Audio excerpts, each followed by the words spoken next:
ఎవరికి ఏ కష్టం వచ్చినా అప్పటికప్పుడు ముడుపు కట్టేస్తాడు, అప్పటికప్పుడు అమ్మవారికి నమస్కారం చేస్తాడు.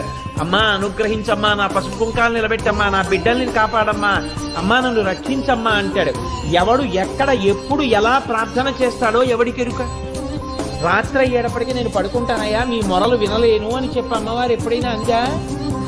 ఆ తల్లి అసలు కనురెప్ప పడడం అన్నదే లేదు. ఎందుకని? ఆ తల్లి కనురెప్పే పడిందా లోకాల్లో ఏమైపోయింది.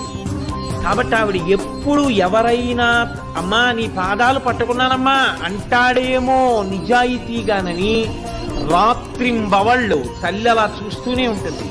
ఎవరైనా కానీ అమ్మా అని గట్టిగా ఆర్తితో నమ్మకంతో పిలిచారో అంతే, ఉత్తర క్షణం ఆ తల్లి అనుగ్రహించి పలికేస్తుంది.